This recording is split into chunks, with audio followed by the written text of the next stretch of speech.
Peace, what's happening, family? It's your favorite leather craftsman, the Leather Cowboy right here, Premier Leather Crafters. Let's make us a Ranger belt.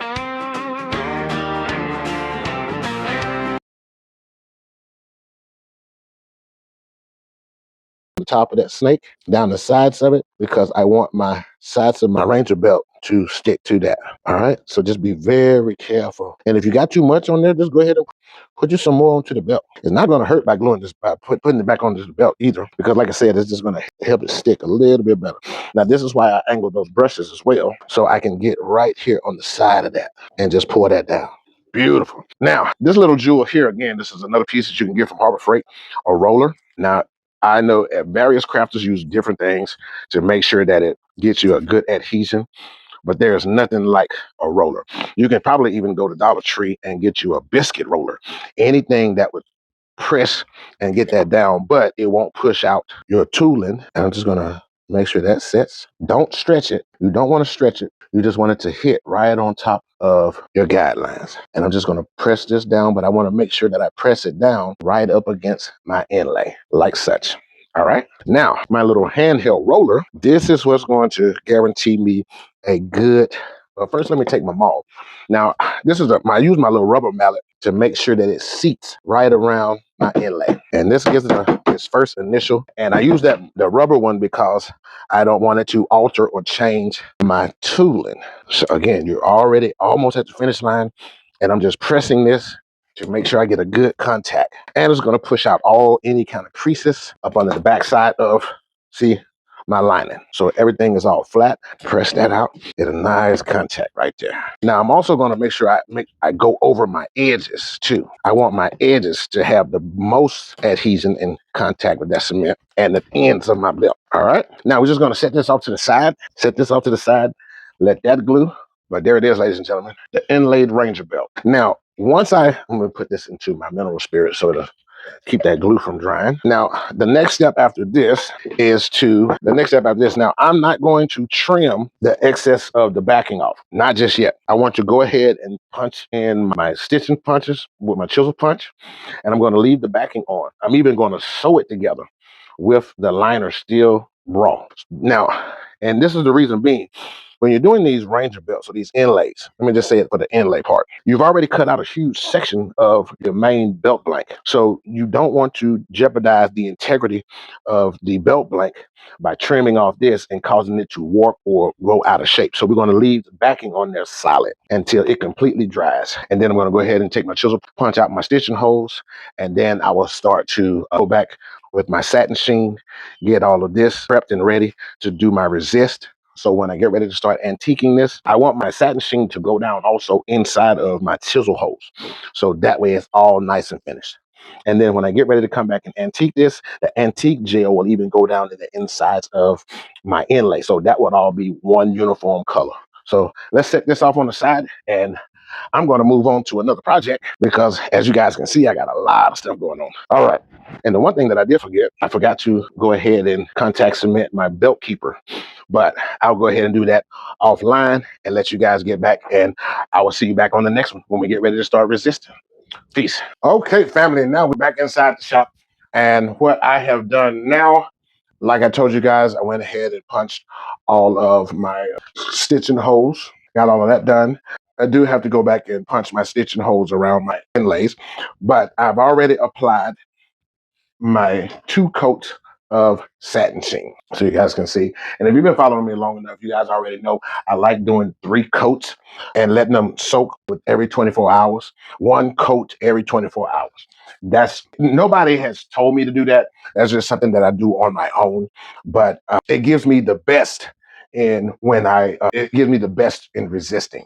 So when I get ready to apply my antique gel, I mean, man, it really just sets it apart for me. Now, that's just my opinion. You guys can try it. Let me know what you think, but that's just something that I do. So I've already resisted my billets, and I think I'm going to change this up a little bit.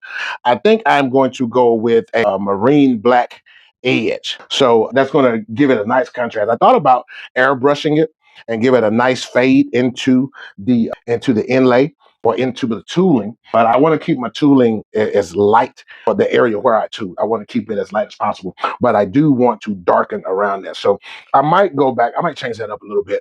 I'm still working that out as I finish the build. But however, ladies and gentlemen, the only thing left to do now, I am going to go ahead and get my stitching done, get my hose punch for my belt keeper in, and put the buckle on there and attach my keeper. You guys can see the keeper turned out real nice. And that, again, this is just something that a lot of different crafters do a lot of different things. Some will go ahead and buy the buckle sets and use those. You can. I don't, because I try to use as least amount of hardware as possible, especially metals and things like that, because metal into a flesh, aside from my rivets, and I use stainless steel rivets, because any other rivet or any other metals will promote rust, and leather is not good friends. But again, I try to use, that's just something, again, that's something just on me. Now, I'm going to go ahead and get my chisels, my chisel punches inside of here. So I go ahead and sew this onto that and do the same thing for the belt loop, not belt loop, but the my billet with the holes.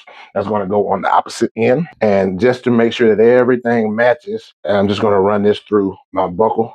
I already know it does, but just to make sure that it all comes out like it's supposed to. So that's perfect. One thing that I am going to also do is, I already did it to my belt blank. I've already oiled my inside lining. I put a nice heavy coat of neat sword oil on it, and I'm going to let this fully absorb into the lining. And I'm going to run a light coat of oil on the exposed end. Now, I've already sealed where my tooling is going, but the oil will soak in through the part that I didn't resist, and it will absorb into that hide and that leather. And I'm going to go ahead and oil my billets too as well. But so far, ladies and gentlemen, this has turned out very, very beautiful. I am really liking the overall look so far. And I like when I get this type of feeling, because it shows when I present it to the customer, and people feed off of your energy, ladies and gentlemen. And I say that as a good business tip. Your customers will feed off of your energy. If you are not excited about a piece, then it will cast over to your customers. So I won't let a piece walk out of my shop if I am not 100% vibing to it. I'm going to go ahead and just coat this down with oil real good, get that nice and oiled up, and let that oil soak into that. Come back 24 hours, and then we'll start stitching this to, then we'll start the resistance part of it. Yeah, we'll start the resist. I think I'm going to go ahead and oil this anyway. Just to run me a nice little coat of oil across the part that I didn't resist, so it will already be primed and ready to rock and roll. Just going to rub down a nice little light coat, not heavy, just a nice little light coat.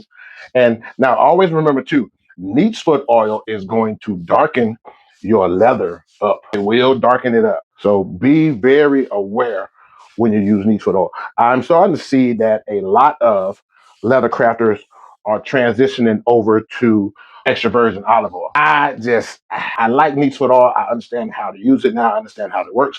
So I'm just a traditionalist, y'all. I stick with what I already know. It really takes something for me to change. And make sure that if you're using snake, make sure that you're wiping in the direction of your scales, so you don't cause those scales to flake up.